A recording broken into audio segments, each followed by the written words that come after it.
Good day, my friends. Joey B here once again.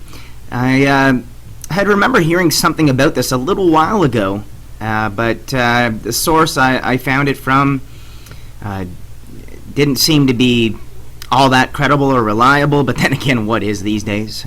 So I waited to report on it until I found it coming across the wire in some more reputable sources, and now I've seen it in several different places. So I wanted to share it with you guys here, as I had just posted it up here to exaltedtruth.com. And it says here, 40 million Japanese are in extreme danger of life-threatening radiation poisoning, and mass evacuations are likely. I mean, that's obvious that, it's a extreme danger of life-threatening radiation poisoning, because like we've been covering here in so many of my reports, that this radiation has had global effects across the world, especially in the west coast of North America. And so we'll go ahead here and read the article, and I'll link it below for anyone who wants to share it or check out all the links. But it says, Japanese officials are currently engaging in talks with Russian diplomats about where tens of millions of Japanese refugees might relocate in the very likely event that the Fukushima Daiichi nuclear facility's reactor 4 completely collapses.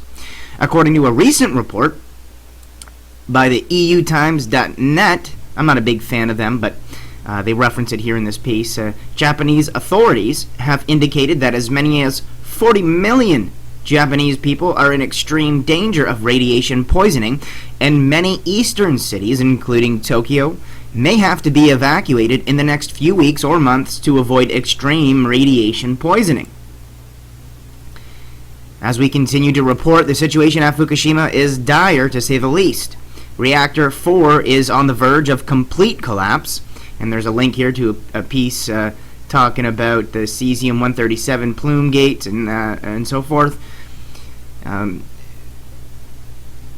it mentions here how if reactor 4 completely collapses, it would send radioactive nuclear fuel from thousands of fuel rods directly into the atmosphere.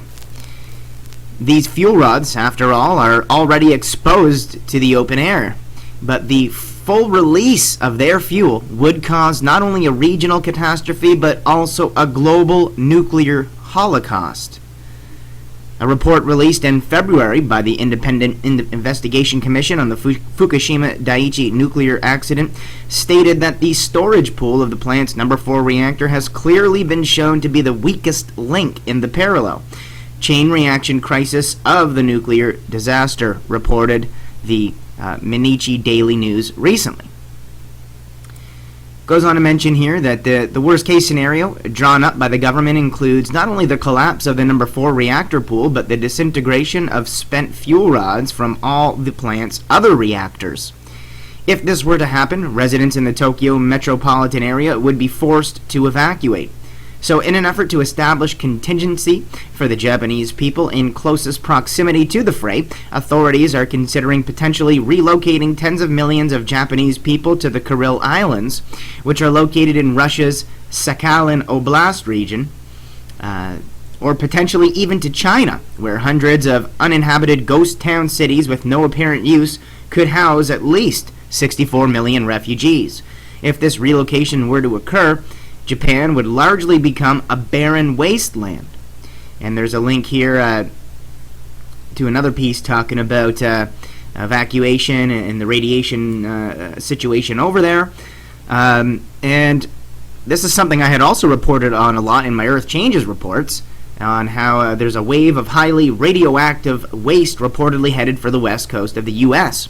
And, we can no longer say that this is actually headed for the west coast of the U.S. It's already started washing up on the west coast of not only the U.S. but North America, because we had seen in beaches in British Columbia where things were washing up on shore over there, and I had shown you mainstream news coverage of that.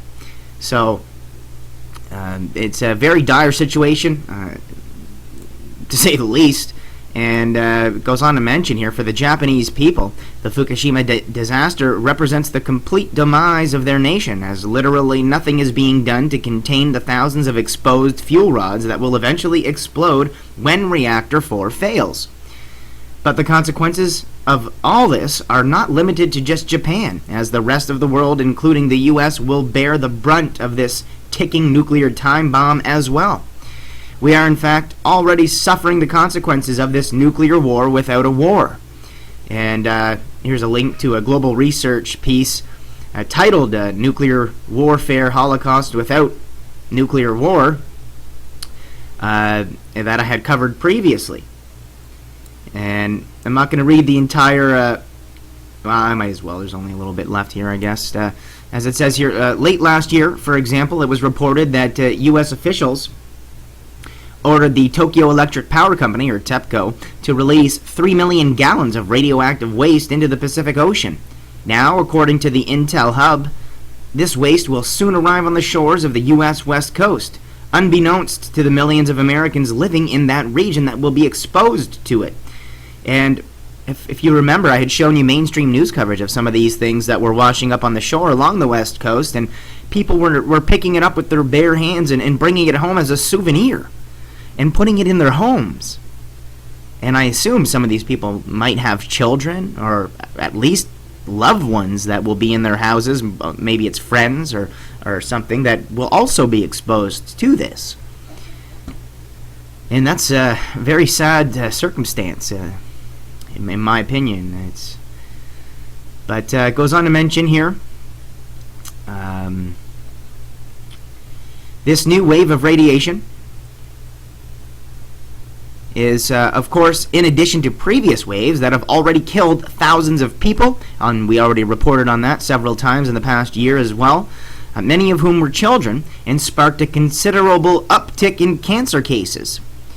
And as time goes on, more and more people living in America will begin to develop chronic conditions as a result of perpetual radiation poisoning from Fukushima, and many will die, all while the mainstream media remains willfully silent on the issue. Can you say population control?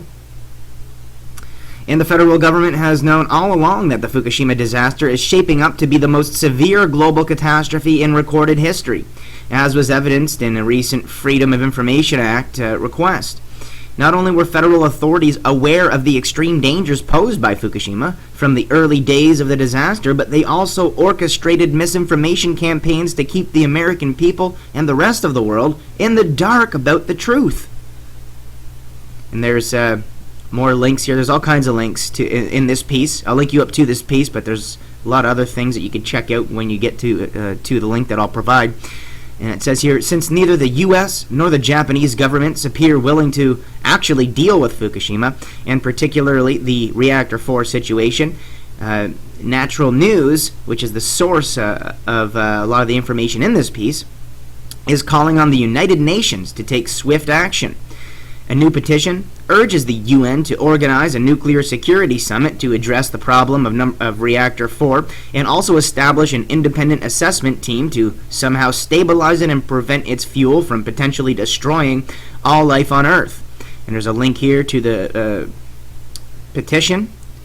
But, you know, it's important to note that the United Nations is an organization created by the powers that be, and the same powers that be that want to carry out this global depopulation agenda that I've covered so much in the past, and I'm not going to waste a large rant on that now. But you can go back, look at my video titled Globalist Depopulation Agenda and Sinister DNA Plan. You could find that on YouTube. You could find that on my channel, or on my website here at exaltedtruth.com. But I find this is another great spot for me to mention some of the things that people could use to help them cure their bodies of radiation contamination. And I frequently list a lot of these, but it's important that, you know, a lot of people like potassium iodide or iodate.